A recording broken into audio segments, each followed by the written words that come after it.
Hello and welcome to Dear Dog Fanatic. I'm your host, Kirsten, but you can call me Kay, and I am a virtual dog trainer and a dog mom of 3. My company is the Canine Detective, and this video is going to be a little bit different today. I get asked very frequently, why train dogs virtually? How does that even work? Is training virtually really a substitute for training dogs in person? And it is with this question in mind that we are going to dive in and explore why I train the way I do with the Canine Detective and why my clients find so much success. Now, before we get into the why of my programming, my approach to dog training, why I chose to train clients virtually, because spoiler alert, that was an intentional decision.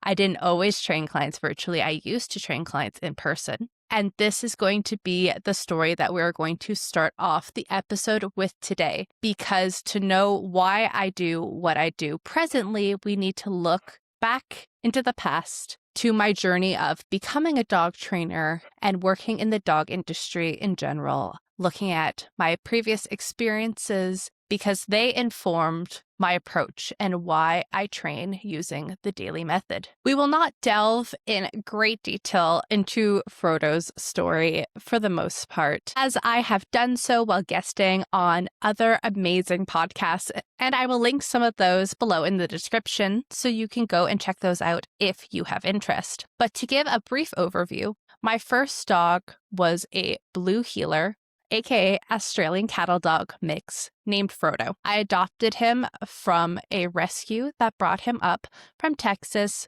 to here in British Columbia, Canada. I was told that he would be a great match for my lifestyle. Long story short, things didn't turn out that way. But thanks to the challenge that I was presented when I adopted Frodo, I got to learn a lot about dogs, way more than I had done previously, and it very firmly launched me into the professional dog world because I had to work with veterinarians, with doggy daycares, with trainers, and not just one, multiple. And I learned a lot very quickly, so much so that I had decided that I was going to train with dogs professionally myself. Fast forward a little bit, and a lot of details omitted here. I finished my university degree. One component of that was business school. And I decided that post-graduation, I was going to be a full-time dog walker while I was earning my certification to become a professional dog trainer.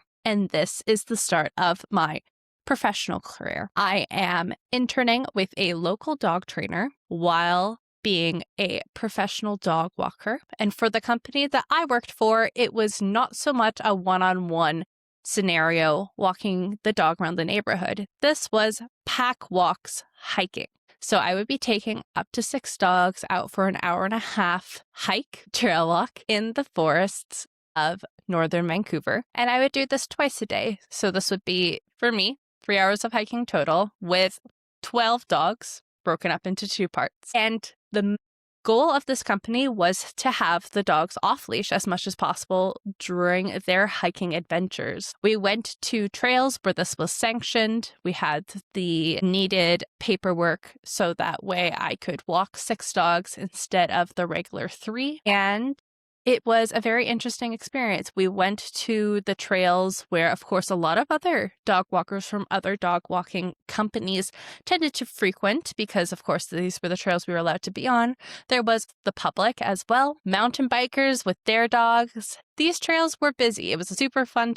But I have a lot of stories from this time in my career. As things progressed, I ended up enrolling in a proper dog training certification program. And then I moved off of the mainland to an island off the coast of British Columbia, where I managed a dog boarding facility. So I'm continuing my education to get certified as a dog trainer, and I manage a boarding kennel. This also came with many amazing learning opportunities, both when it comes to working with dogs, working with people. I'm going to rewind here. So while I'm interning for the local dog trainer, I am assisting them primarily with group classes, with some dog sports, with puppy classes, and with reactive dog classes. These are all three very different types of training with the goals and different customer bases, different dog people. Their goals for their dogs are different depending on which of those that they are pursuing.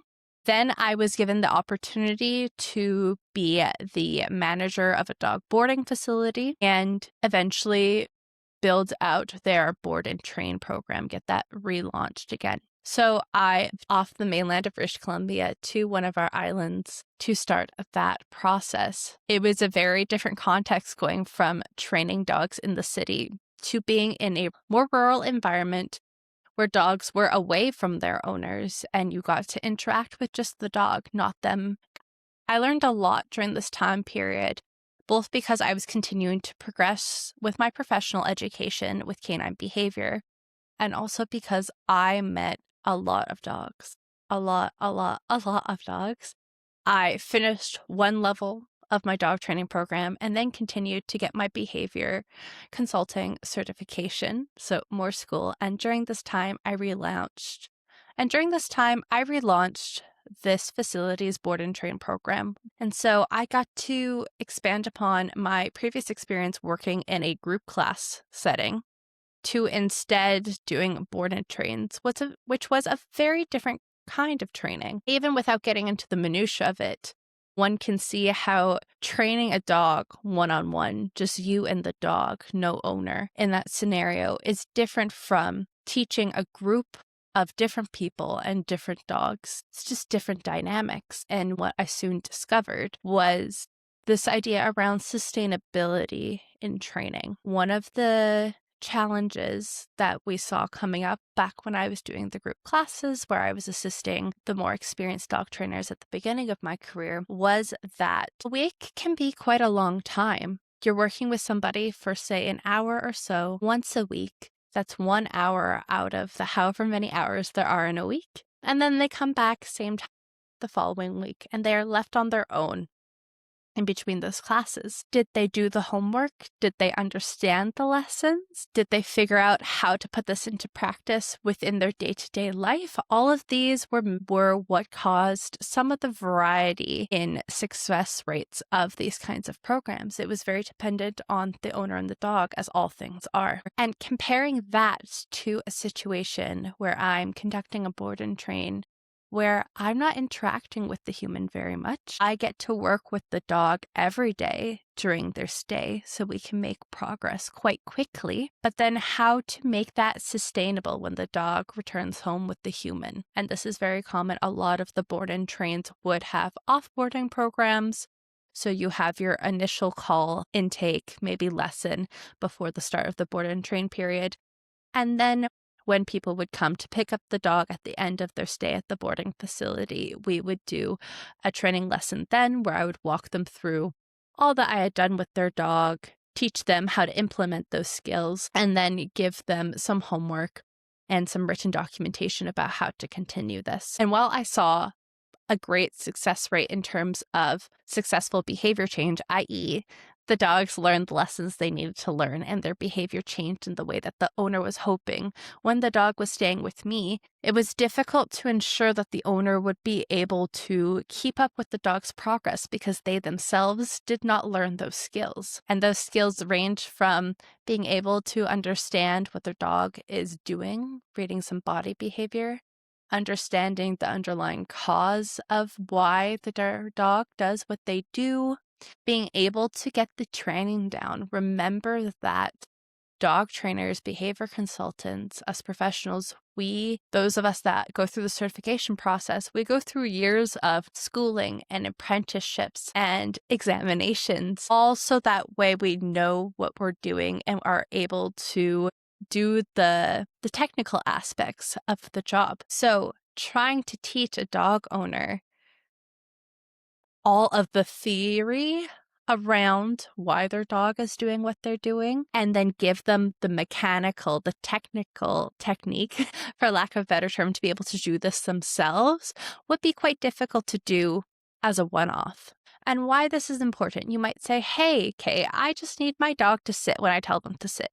If that's the case, then maybe you don't even need to hire a trainer. Maybe it's just watching some YouTube tutorials, researching online, and teaching your dog to sit and remaining consistent with doing so. But a lot of times people are hiring dog trainers for more complex problems. These are things like prey drive, separation anxiety, dog-to-dog aggression, reactivity, recall, things that are not we fix it in one afternoon over the course of a 1 to 2 hour training session kind of deal.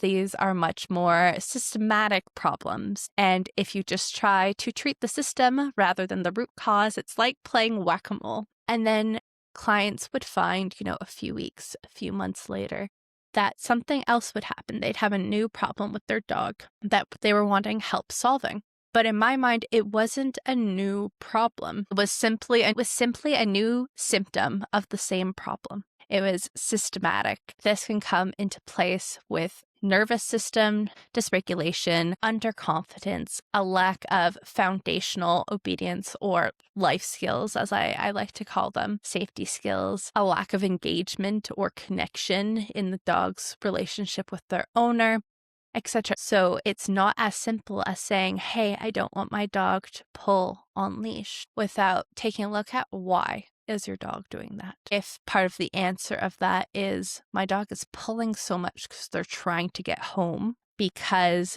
they feel so uncomfortable out in public, yes, absolutely, we can teach them leash manners, loose leash walking, heel position, engagement with you, etc., to make your walks more enjoyable. But that doesn't necessarily mean we're going to also fix that underconfidence issue if that is not what we focused on. And so then when you come back 6 months later to the original trainer you worked with or another one, you're going to say, oh, well, my dog is barking at things they never used to, or we're trying to go take my dog out to the beach on a field trip and they're hiding behind my legs. And so this is why I believe it is truly important to work with someone when you're training your dog that understands system thinking, that understands canine behavior, that understands what the big picture is, so that way we can create a holistic training plan to institute long-term sustainable behavior change, i.e., a more permanent solution to the real problem, rather than just trying to treat the cold symptoms, as I use these metaphors here. So I do this board and train, and I think to myself, is this what I want to be doing as a dog trainer?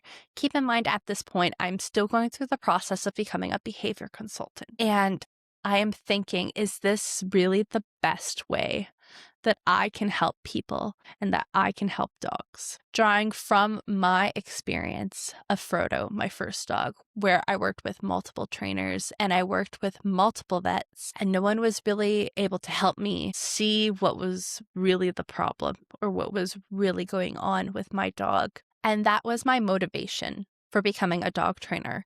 It was definitely to help the dogs.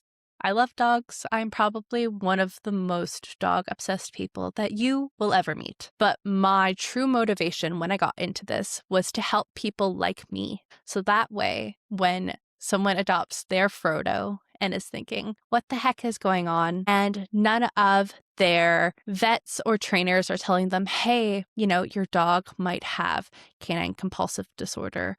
Or, hey, because of the heartworm, you won't be able to exercise him in the way that you should. Or, hey, his reactivity is going to be also not good for his heart because of the heartworm, etc. And here's how we can train him now, and here's how we're going to train him in the future in order to see long-term changes in his disposition while not sacrificing his health at the same time. And that is a lot. And this is not at all me saying that the professionals I went to weren't good at their jobs, because they absolutely were.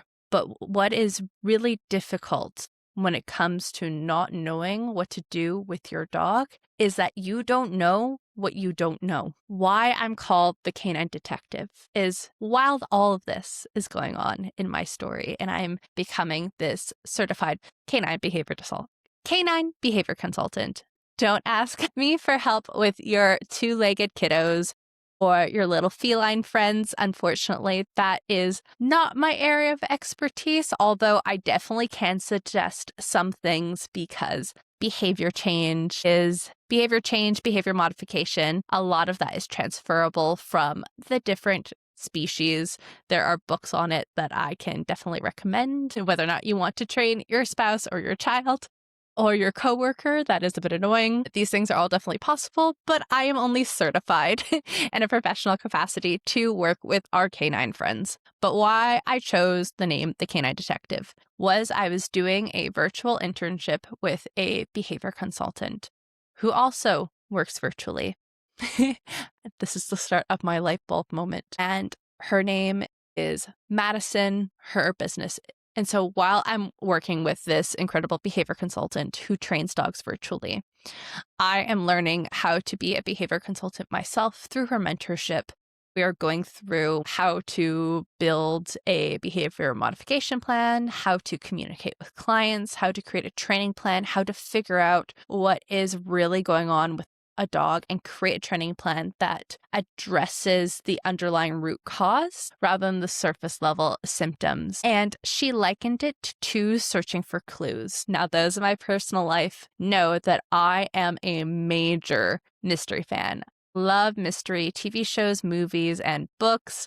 And growing up, potentially my all-time period favorite fandom IP is Scooby-Doo, Mystery Incorporated. Loved, loved, loved them. Funnily enough, my eldest dog now is named Velma, also inspired by the series. But it got me thinking about the similarities between being a detective and being a behavior consultant, and that before one can train the dog, one first must solve the mystery of what is plaguing the dog. What is it that we're trying to solve, and looking for clues to be able to make that determination. And so that is where the name of my company came from, The Canine Detective. And so I am learning more and more every day as I'm going through the mentorship on top of going through my certification and education program to become a behavior consultant. And I'm working with these board and trained dogs. And I realize through what I am learning that the way that I am training dogs, i.e. board and trained, doesn't align with my values. This is not to say that board and trained programs aren't good. There are a lot of really fabulous trainers out there that have really ethical programs that you see great progress in. That's not to say that you can't do it. That's my same thing with group classes. There are trainers that are doing them well. But what I began to realize more and more that with my clients and with all of the clients that I knew, the most successful cases, the most satisfied clients were through one-to-one training programs. It was through private training, not group. And it was where I was working with both the humans and the dogs. So this led me to the conclusion that private training is probably what I need to be doing. And so for a number of reasons, I decided to move back to the mainland and instead work on my own company rather than working for a boarding facility in-house. Fast forward a bit and I end up partnering with a doggy daycare / boarding facility where I offer board and trains and day trains for them while I'm offering my own group classes and one-to-one training programs. Because at this period in time, I am trying to set up my own company and trying to give the public what they want. And I thought maybe if I'm the one in control or I'm the one in charge of creating the programming rather than implementing somebody else's program, we can see some more success and I can still deliver training in a format that people are asking for. For the most part, people are asking for group dog classes, board and trains for you, things like this. But I make it a requirement. Okay, we're not going to be doing one-off sessions. We're going to be working in a package. So that way I can ensure continuity for the day trains and board and trains. Included in the package is a certain number of sessions, either during the program or before and after, depending on the situation. Ensure that the clients are able to take those learnings and continue with them into the future. And I see success. I see clients making improvement, but it's still not exactly what I think that they need or would be more helpful for them. I find myself continuously thinking, well, if I could just walk you through this every day, if we didn't have to wait a week until the next time I got to speak with you and we got to work together, if the dog could be trained in their own home environment instead of at the boarding facility where they're learning these skills, etc. And I ran into similar frustrations that I had in my previous positions where I felt like I couldn't deliver what I thought that the dog needed or what would be the better scenario for them because we weren't training the dog in their day-to-day life. Now, I'll pause and say here, some people would never be interested in private dog training. Some people would only want to do group classes or would only be interested in a board and train scenario. And I'm not saying my clients necessarily, but just in general, a lot of times this is what people are searching for.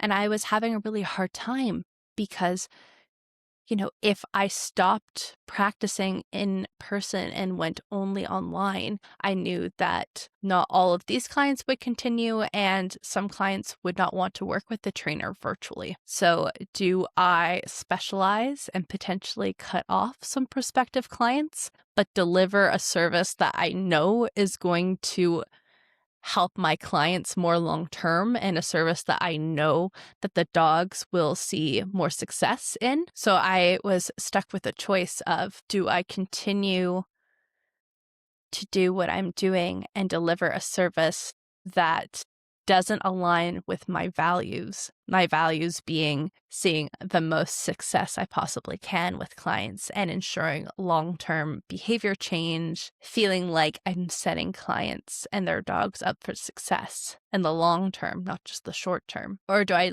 deliver what is popular in the dog training industry, which would theoretically provide me with some more financial security? While I was doing all this, I was also working at full-time corporate job, and people look at me funny when I say this because evidently I was already working a lot. How on earth did I do this? The answer was that I had no weekends and no personal life. I was working what was essentially 2 full-time jobs, and it was really starting to impact my business and my training practice because I couldn't take it to the next level of what it needed to be while still working my quote unquote 9 to 5. It wasn't those hours. So I decide to take the risk and the plunge to bet on myself and only work on my own business and to specialize, to stop offering board and trains and day trains and dog walking and group classes and in person in the client's home sessions, etc., etc. And I go all in on one-to-one virtual training. Now that you see how I got here, I'll explain a little bit about what my training practice looks like now. It is a blend of what I like to call coaching, virtual dog training sessions, behavior consulting, accountability, and one-to-one tech support. How do my programs include all that? If we take a look at a monthly training package, in those 4 weeks, I work with clients once a week live, where we do a combination of either virtual training, meaning we're on Zoom and I am seeing you train your dog right in front of me. You could be taking me on your walk. You could be set up in your living room while we're crate training your dog together. Ways for me to give you feedback on what you're doing and walk you through the exercises. They could be coaching sessions. So oftentimes, especially when it comes to behavior modification, it is more helpful for the humans to sit down and talk about what we're going to do before we start involving the dog. And this was one of the reasons why I chose to move away from in-person, because we'd be having these private lessons and a good portion of the time, we are litigating and discussing what is going on with the dog, how the human feels about it, how this fits into their life. I'm explaining concepts, demonstrating, talking about what to do, and the dog is just sitting there. And in the case of a reactive dog, they might be uncomfortable being in the unfamiliar environment or having a stranger in their home. So they're barking. This could be a puppy that needs lots of attention, and this causes the human to be distracted. Imagine trying to recall something I teach you 1 week from now when there's no distractions. You might think, that's fairly easy. But if you remember back to when you were in school, imagine trying to remember all of the contents of one class a week from now. We are all busy people. If you're here, I'm assuming you have at least one dog. You may have a partner or spouse. You may have friends or family and coworkers and other people in your life and jobs and hobbies. And there's a lot going on in the world right now. So to expect you to remember something told to you once a week from now and to have implemented it, I feel like is a big ask and not setting up clients for success. So one of the reasons I've really enjoyed moving this to virtual is I'm able to record these sessions so that way clients can watch them back again later. I also am able to better give them written feedback because I myself can review the lessons, I take notes as we're going along, and so clients get notes through their emails, through our private WhatsApp chat, summarizing what it is that we discussed, clearly outlining their next steps. And this leads into the accountability and daily training piece is thanks to having private chats in the platform I'm currently using as WhatsApp to do these, I am able to speak to my clients every day. Why does this matter? Because my clients will send me videos of them training their dogs in their own time. And I'm able to say at 1 minute, 35 seconds, that's when your dog sees the distraction. And that's when we should have done a U-turn, or that's when we mark and reward, etc., etc. And that makes it much easier. And you might say, would it not be better to do this in real time? Speaking from experience, having gone on walk-in trains with clients, because there's a big portion of clients that just want their walks with their dogs to be easier, which is a totally reasonable and understandable goal. And you'll go to do these walk-in trains with the clients, and I'm trying to explain to them why their dog is reacting, what's going on in the distance, what they should be doing. And clients are not dog trainers themselves. If they were, they wouldn't be hiring me. And clients can find it quite difficult to manage the treats and the leash and their dog and using markers. I won't get into the technicalities of this, but when I first learned how to train dogs, one of the fun ways they demonstrated the importance of timing was to have us bounce a tennis ball. And when the tennis ball hit the ground, that's when you were supposed to click on the clicker. And there's different ways that different trainers use this. There's different camps in the training world. And again, I won't get into that. But the timing, irrespective of the technique, is super important. And it is very difficult for somebody who's new to be able to get the right word and the right technique and the right timing while trying to keep their dog under control while a bunch is going on in the environment and they're taking in this information. And so I found with my hybrid approach of being able to have the training calls where we're actively working together, to have the coaching calls, and to be able to break these into bite-sized, step-by-step pieces that the client could work on daily, made for much faster training progress and a lot less stress and frustration on the client's end, because we weren't needing to reteach something 2 weeks down the line like we would see sometimes in these group classes, because we tackled the fundamentals and there's a record to go back and look at, and I'm not putting them in a situation that is inherently stressful for them and their dog while they're trying to learn something new. In dog training, we have this principle of first teaching a new skill on the easiest mode one can possibly have. And for the gamers out there, talking traditional video games, when you start at level 1, things are easier than when you're on level 10 of a particular video game. The boss battles get harder. What you as the player are expected to do is more complicated. That's why you level up. When you're beginning with dog training, you start on the easiest level so you can learn the techniques, so you can level up, so you're more skilled to take on greater challenges. And I found that the easier way to do this was to deliver online rather than expecting clients to start at level 2 or 3 or 4 or 5, depending on the situation, where their dog was over threshold and past the point where they could no longer learn because the dog was so stressed, which in turn would stress out the owner. And now we have a stressed out dog and a stressed out owner, and no one's learning what they need to do.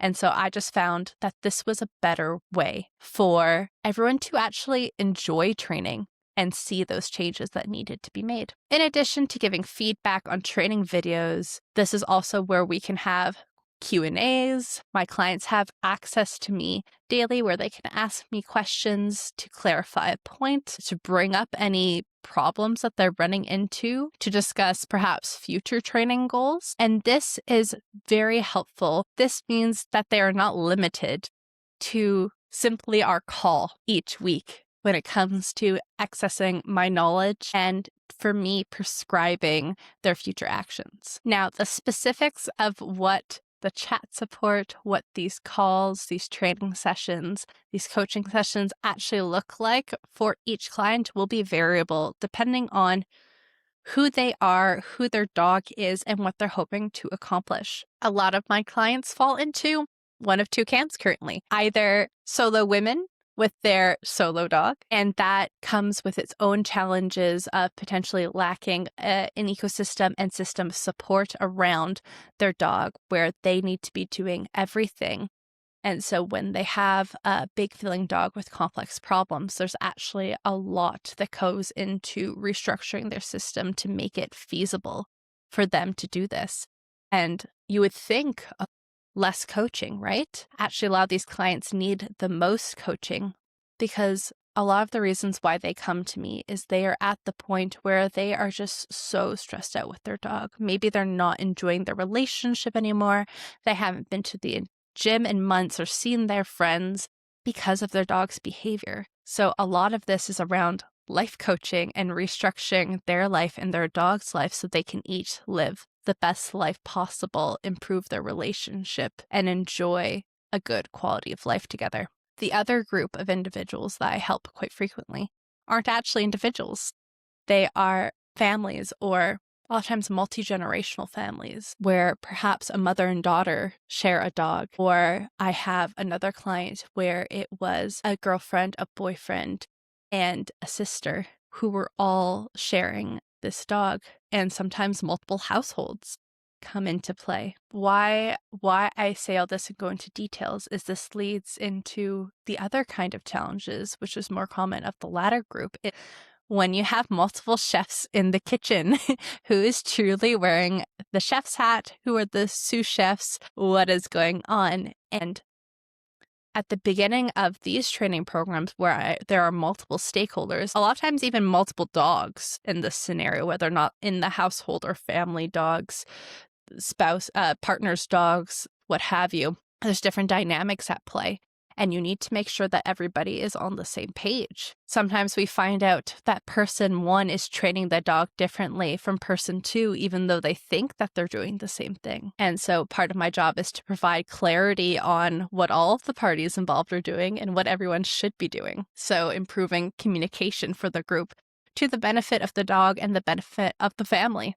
I bet you if you've made it this far, you're thinking to yourself, man, I didn't think that dog training was this complicated or providing a service was this complicated. But this just goes to show that there is no one size fits all to dog training. And so when I was creating a program, I wanted to make sure that I made one that would be the most flexible and supportive to my clients, and that was able to help people that had different problems, that had different situations with their dogs. To recap, why I decided to move away from in-person training was I found that it was difficult for the human and the dog to be learning the new skill at the same time and in more distracting environments. I found that it was most helpful for a dog to learn a new skill in the context that they would actually be using the skill in their real life. I found that the gap between weekly lessons was actually huge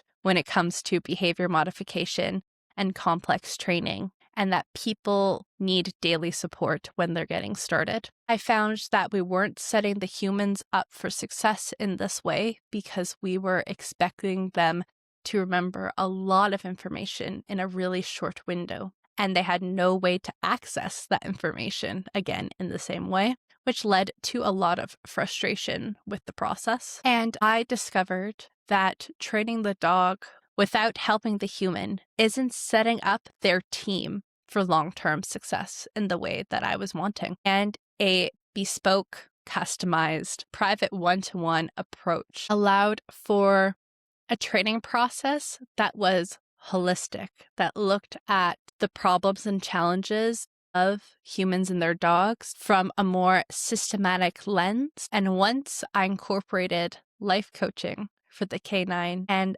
the dog owner into the mix, that was one of the missing pieces that allowed for people to reach their real goal when it comes to working with the trainer and getting a trainer to help with their dog. Because if I can help you fix the behavior problem, but you're still not happy in your life with your dog, then you won't feel like we've accomplished much with training. And the reason why I got into this industry and opened my practice is to help people live happier lives with their dogs. If you have any questions, I know this was a long one, feel free and drop your questions in the comments below. Know that I was skipping over a lot of the more nitty-gritty details of my story and my approach to dog training just due to time constraints, but very happy to elaborate for those that are interested. If you don't want to comment below and instead want to have more of a one-to-one conversation, you can find me on Instagram at the Canine Detective. Feel free to shoot me a message, or we can book a one-to-one intro call where we can really get into